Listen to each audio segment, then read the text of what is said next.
Yo, what's good, everyone? Coach Damien here with the Shift Method Personal Training. Hey, we got a beautiful day down here in sunny South Florida. It is seriously summertime. Gray shirt may have not been the best choice, but you know what? We're going to have an awesome video for y'all. So today's video is actually going to be part one of a two-part series talking about how you can be the most effective in the gym with your time. As we know, when it comes to working out, time is one of those biggest barriers as to why people report not being active. In fact, it's one of the top barriers. If you look anywhere like the CDC or some research studies that I'll put down below, you can actually see that, this is a really, really big barrier as to why people just don't make it to the gym, is they think they got to be in for hours at a time. And while there's nothing wrong with being in the gym for multiple hours, if that's something you really like and you actually have the time and resource to do so because it's good for your social circle or you just enjoy being in the gym that long, for a lot of people, they only want to be in for maybe 30 to 60 minutes max. And so they find, hey, am I able to get an effective workout kind of in that 45-minute time range? Because that's really all the time I have available to me to be active. And I'm here to tell you that you absolutely can get a phenomenal workout in. And so this two-part series is going to show you two full body workouts, because we know that if you hit all your major muscle groups twice a week, you're hitting those ACSM guidelines, which ultimately is good for your health. And so getting two workouts full body is going to help you kind of crush those goals, whatever it is, whether it's weight loss, building some muscle mass, getting stronger in the gym, whatever it is. 2 45-minute weight training sessions is going to be phenomenal for you. And so I'm going to break those down for you. What's also going to be really cool about these workouts is that they're each going to be circuit based. So circuit meaning that we're going to do 3 exercises pretty much back to back with a minimal rest time between exercises and then a pretty short rest interval after you do all 3. What's really nice about that is that, yes, it's very time efficient because we're going to get 9 exercises and a warm-up done in 45 minutes or less. But also it's a way to kind of sneakily get some cardio in, because you're going to be constantly moving your body, doing big compound movements, working multiple muscles and multiple joints. And so your heart rate's actually going to be pretty elevated for most of the workout. So you're checking off the box for your resistance training, and you're getting a little bit of conditioning in, which again is kind of a buy one, get one, if you will. All right, and so again, this is going to be a full body workout here. I'm going to go ahead and have my videographer Mariah put up the workout you got here that goes over the warm-up, which is only going to take 5 minutes. And then we got 3 main circuits here. Again, full body in style. So let's go ahead and jump into it. So warm up. It's only going to be 5 minutes. We're going to be efficient with our time here.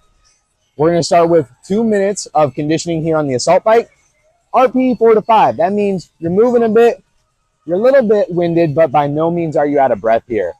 Assault bike is good because we're working our legs a little bit. We got the quads involved. And then, of course, we're doing a push and pull with the upper body. So a little bit of bi, a little bit of tri, and slight work on the chest and the back. So really, really good piece of equipment to do for warming up the entire body. After that, we're going to do 2 activation exercises. These are going to be combo moves that I'm going to show you here in a little bit. We're going to do a resistance band squat to row and an inchworm to push up. Mimics a lot of the exercise that we're going to do for the workout, so a great way to do a light warm-up for those muscle groups. And lastly, we're going to do 2 mobility drills, one for the hips, one for the shoulders. Those are the main areas or the main joints that we're focusing on. So we're going to make sure they're nice and mobile so we got good range of motion for our workout. All right, so first activation exercise is going to be a squat to row.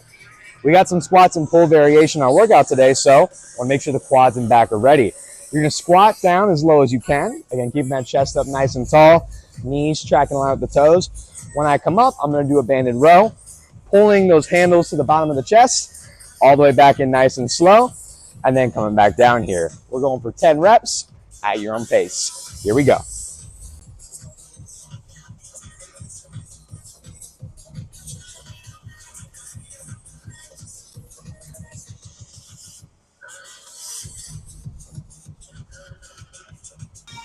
Last activation exercise is going to be an inchworm with a push-up. Really good way to kind of get the hamstrings and the chest involved, which again, we're going to have a hinge-based movement and a push variation. So I'm keeping my legs as straight as I can. I'm walking down slowly, and I'm coming at that high plank position here. Then I'm just doing a traditional push-up, keeping my hips low, chest towards the floor, full extension to the top. And then you're going to walk the hands back to the feet and stand up. Also note too that if you can't do a full traditional push-up, that's fine. Just drop to the knees, keep those hips level with the back, coming back up, and then you can just do the inchworm as normal.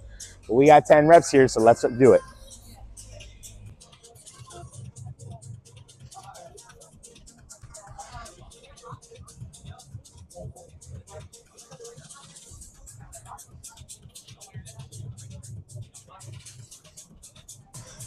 Okay, now we're gonna do our two mobility drills. First one here is gonna be hip 90-90. So basically, I'm gonna be in this position here where I've kind of leaned back a little bit, palms into the ground, heels are dug into the floor. From here, what I'm gonna do is I'm just gonna shift my hips side to side, ideally trying to get my knees to touch the floor. Pause for a moment, and then I'm just gonna switch to the other side. You maybe have seen before someone do a traditional hip 90-90 where they don't use their arms to help them out a little bit, which if this feels good for you, you can absolutely do this. But a lot of times it's hard for people when they're first starting out, especially if any restrictions in the hips. So the hip 90-90, or what you can call a windshield, is a bit of a regression for it. So I can really lean back, get a little bit more assistance from my hips, and just go side to side. And we're gonna do 30 seconds here at your own pace.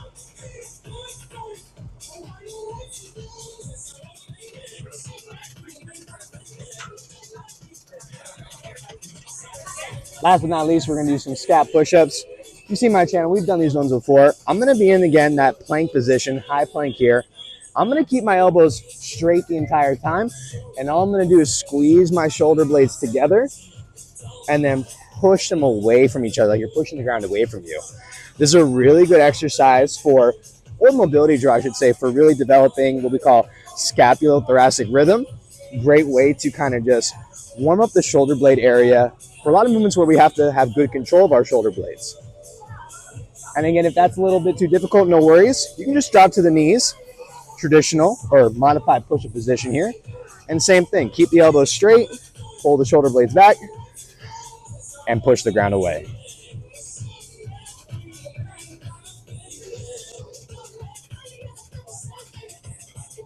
All right, so warm-up is done. First circuit of the day, I'm gonna put it right up here for you. We're gonna do some back squats, some pull-ups, and some banded tricep extensions. So the way that I structure this, we're gonna do a lower body exercise, an upper body exercise, and kind of an accessory to kind of pair with it. Again, we're doing these exercises pretty much back to back. Really the only rest you're taking is to kind of transition to the next exercise. Now from here, the squats and the pull-ups are gonna be 6 to 8 reps, but the tricep extensions are gonna be 10 to 12, so you got a little bit more volume. And again, the reason I structured it this way is because for the squats, we mainly are doing our quads for our lower body, so we have the front of our lower body. Then the pull-up is going to be the back side of our upper body. So now we're kind of doing not only upper and lower split, but now we're doing opposing sides of the body to really give ourselves a full rest. And again, for the pull-ups, we're working a lot of back and bis. And so to kind of give those a break, we're doing that accessory with a tricep extension. So really everything is kind of resting while the other muscle groups are working for an exercise. And so really only going to take a 60 to 90 second break once we get through all three. We're going to do a total of 3 sets here. And again, reps in reserve, meaning how many you got left in the tank, is going to be 3. So let's jump into it. All right, so first exercise, barbell back squat. I'm facing the wrong way in the rack just so y'all can see me. Always know you should be facing towards the rack. So bar is roughly at about mid-chest, collarbone height. I'm going to rest that bar right on top of my traps, lift up, and then take a few steps out. From here, pulling that bar tight into my back, knees and hips bend at the same time, keeping that chest up nice and tall, and coming all the way back up. 6 to 8 reps here. Let's go.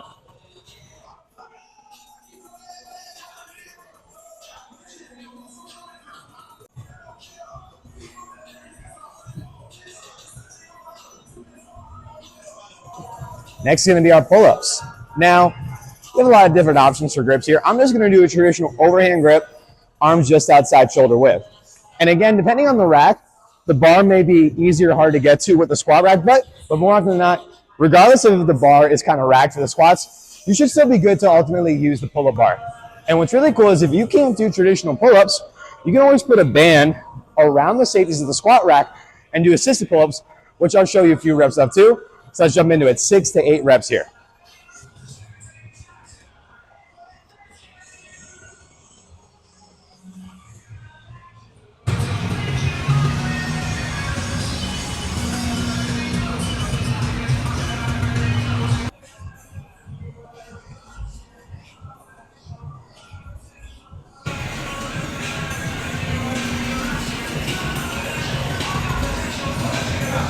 Last one in this first circuit, banded tricep extensions. Again, you can pick the different band of thickness for the intensity for you. I got it looped on the pull-up bar here. And again, probably with the squat rack, depending, you may or may not need to move the bar. I just moved it so y'all can see a little bit better. So for this, I'm grabbing up higher to make it more intense. I'm gluing those elbows to my side here. Arms staying kind of that neutral position. From here, I'm just pulling straight down, elbow straight at the top. Nice and controlled back up. We're going for 10 to 12 here.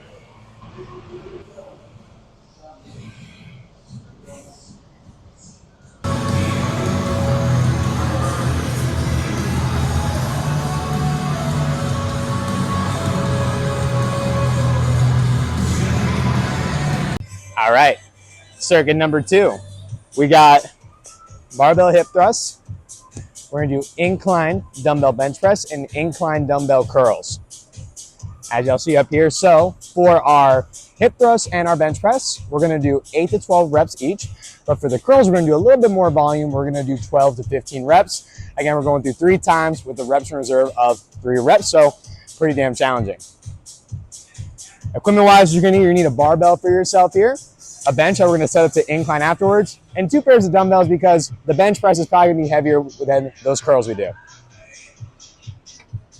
Okay, so for our first exercise here, we're gonna go ahead and do the barbell hip thrust. So I got my bench set up, I got my bar. What I'm gonna do is I'm gonna get the bar comfortably on kind of the crease of my hip, and know that if it gets a little too heavy, you can always put a mat or a pad of some kind on your hip so it's a little less pressure on the hip joint. From here, I'm just gonna shift my body weight down to where I get basically the upper portion of my back, kind of where my shoulder blades start, right on the bar here. I'm gonna hold on to the bar here so it's locked in place. I'm gonna stop in a flat position. So when you look at me flat from the side here, basically should be a tabletop, right? You could have dinner off of me right here. This is the perfect table for you, right? Nice and flat, you're not going anywhere. From here, I'm gonna keep my feet about shoulder width apart, slowly dip my hips down, almost to where they make contact with the ground, drive my hips up. And again, we're doing 8 to 12 reps here.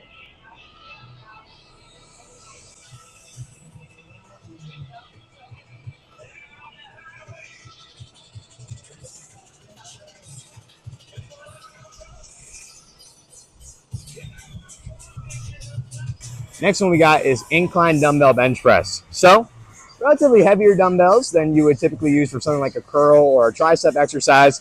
Basically, I got my bench between 30 and 45 degrees. I'm at a slight incline here. Now what I'm gonna do is I'm gonna kick up the dumbbells, rest up kind of towards the upper part of my chest. Shoulder blades are pulled back here, pressing them up, lightly tapping at the top, having a slight tuck of the elbows at the bottom. Again, we're going for 8 to 12 here.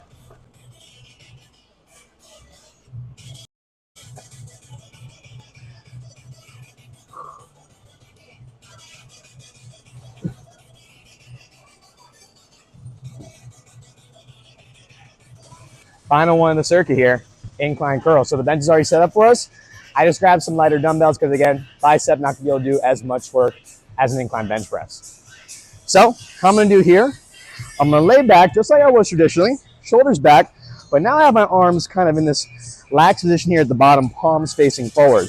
From here, I'm gonna curl up, big squeeze at the top, nice and slow, back down. This is really good because again, this puts the bicep in kind of a lengthened position, kind of like those single arm cable curls we talked about. Really, really good for emphasizing the bicep here. And we're going for 12 to 15.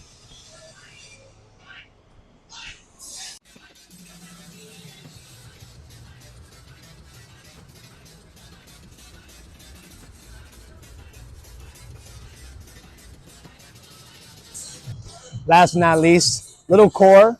We got 2 sets. We got farmer's carry, single arm farmer's carry. We're gonna do some Russian twists and some mountain climbers. For core here, we're gonna use RPE as our intensity gauge. So RPE 6 to 7, meaning on a 1 to 10 scale. 1, easy work. 10, max effort. Holy crap, coach, you're gonna kill me. 6 to 7, it should be challenging, pretty damn hard, but not max effort at all. For the farmer's carries here, we're gonna do 20 yards, freedom units, right? So it's about 3 feet per yard. So we're going for about 60-ish feet. And it's single arm. So I'm going to go down one way with one arm. I'm going to switch side and go the other way.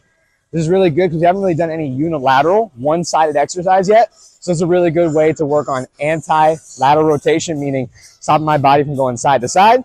And it's a good bracing exercise for the core. So I'm gonna you can use a kettlebell or a dumbbell, doesn't matter. Shoulder back and down, elbow in, and again, the kettlebell's trying to pull me down. I wanna make sure I stay nice and level. I can hold my hand here. I'm walking nice and slow. I even put out my arm to the side for a little bit of extra balance here. But again, I'm trying to make sure I don't lean too much one way or the other.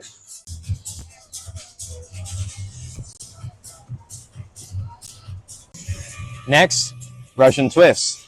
A lot of different ways we can do this, right? I'm going to teach from the more regressed version, and I'll show you how we can progress it over time. Traditionally, we're going for 30 seconds. So I got my feet here, slight crunch in, hands kind of near my chest, and I'm rotating my torso side to side here. Now, if you're like Coach D, it's a little too easy for me. How do I spice it up a little bit? Elevate the feet. You can cross them over. A little bit more difficult if you keep them neutral, so you're not forcing one leg up. You got options there. Or if you want to do a little bit more, add some resistance. Add a dumbbell. Add a medicine ball. Feet up or down. You got a lot of options. Either way, we're going for 30 seconds here.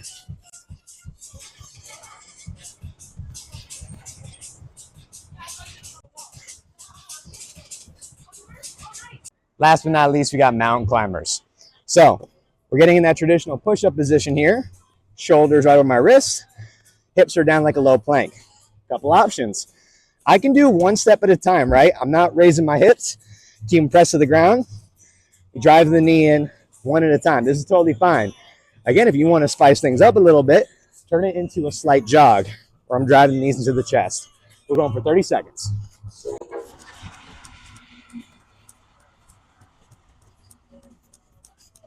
And that's it, everyone. Hey, I hope y'all found this video helpful. Again, this is a really great way for you to get active if you only have 45 minutes in the gym.